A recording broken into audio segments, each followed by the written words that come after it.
people have been charged. Is just one of many unforgettable images from pleading guilty to obstruction of an official proceeding. He was one of at least 265 defendants who faced that same charge. Adam Johnson looked so proud that day as he carried Nancy Pelosi's lectern through the Capitol building and carrying a Capitol Police riot shield, both of which he allegedly stole. He was charged with 8 crimes, including assaulting officers and theft of government property. He pleaded not guilty and will go on trial in January. Richard Barnett, the guy who sat at Nancy Pelosi's desk and allegedly took an envelope. And remember the zip tie guy? Eric Munchell was charged with 10 counts, including conspiracy to commit obstruction in connection with the riot. There are likely many more people whose stories we don't know, and the FBI is still looking for some of them. It launched this website asking the public for help in finding people like... Please don't do that either. All of this to reiterate the point, there are people out there trying to make a buck or find fame on the internet or do what we hear here in Washington so often, people fundraising for their political campaign. Our role is not to be obedient to whoever happens to be the leader. Our role is to defend the Constitution and the Republic. Keeper is a militia group. No, we don't need to be. We're the military and police. Defend the Constitution and the Republic, he once told me. Doesn't look like that in the video from January 6th. Not a lot of oath-keeping going on there. Now, Rhodes has been charged with seditious conspiracy. He has pleaded not guilty, but these new charges run counter to what Murdoch family court jester Tucker Carlson has been saying, that this wasn't an insurrection. Where are these sedition charges, he has asked. Oh, it was an insurrection. So how many of the participants in that insurrection have been charged with insurrecting, with sedition, with treason? 0.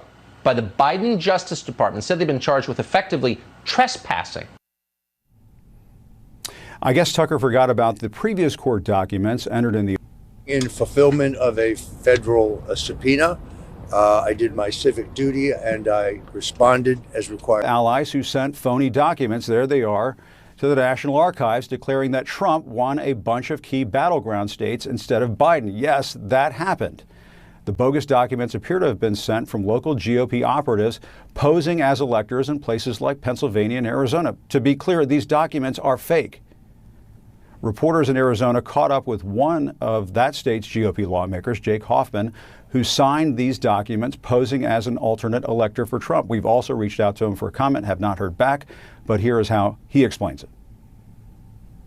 What authority did you find yourself as an elector? So in unprecedented times, unprecedented action is occurred. There is no case law, there's no precedent that exists as to whether or not an election that is currently being litigated in the courts.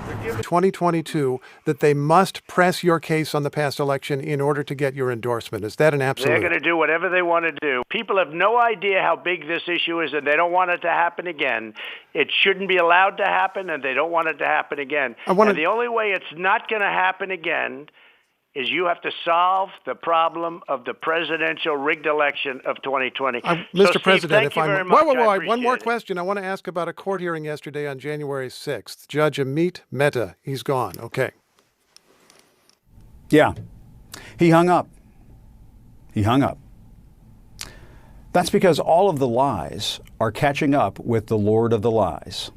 Trump, his advisors, his allies in Congress and on conservative media, they are all drowning in Trump's swamp of lies. And that swamp is not draining. But there is a cure for what ails them and us and our democracy. It's called the truth. And while you're at it, get the courage booster. I hear that works too. 采取行动的时候，你们要负担的责任不只是你们自己。318太阳花学运占领立院，林非凡、陈为廷、黄国昌等遭到起诉的学运领袖22人都被判无罪，引发高度争议，就连民众都有意见。判无罪就不合理，那个公务都弄坏嘛，他应该要赔嘛，对不对？那赔都不赔，为什么？ 判没有罪，有个先例，大家以后不爽就直接传嘛。我觉得这个部分有可能在没有他当初选举的时候讲的这么的就会沟通，而且很多民众的声音他好像都没有接触到。根据旺旺众中时做的民调，太阳花判无罪调查，认同民众占29%，而不认同此判决的民众比例则高达40%。资深媒体人黄志贤更直接炮轰：人类史上最假掰、无法无天的判决。这个法官呢，他不但自创法条，而且他自己瞎掰了一个叫做“公民不服从”。不爽的一方、不喜欢的一方，都可以公然纠正，都可以去占领法院。这个就是这个法官告诉我们的真理嘛。通常按照这个规定，都会向高等法院提出上诉。那至于上级审会不会维持一审的判决，这个就要看个案中陈审法官的认定，就不一定会一样的结果。法官判决一出，所有罪名通通不见，各界挞伐声浪涌出，也让外界担心无罪判决是否将给未来持不同意见的抗议者有更合理的占领理由。表示是基于这样的原因，符合公民不服从的要件，然后认为跟整体的法秩序并没有违背，认为具有所谓社会相当性。回顾3年前，2014年3月18号这个晚上，要求逐条审查，要求逐条审查。立法院被攻占，里面满坑满谷的民众高喊逐条审查，大声到快把立法院的天花板给拆了。起因在于黄国昌、林飞帆、陈为廷等人不满黑箱服贸，闯入立法院，展开了24天的太阳花学运。这一连串的抗争过程冲突不断，终于在2014年的4月10号结束太阳花学运，却也开始面对一连。他已经没有什么信用了，不要听他的话。好，谢谢好，谢谢。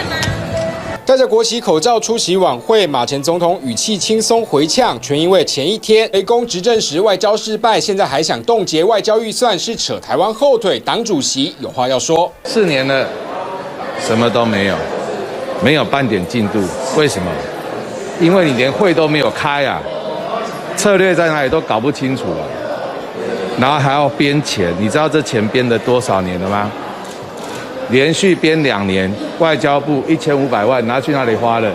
拿去哪里花了？江启臣炮火全开，反问外交部好几次，每年的1000万预算花去哪了？而且目前提案只是保留协商，还没删除，怒批绿营攻击别人前还搞不清楚状况。民进党，请你搞清楚啊！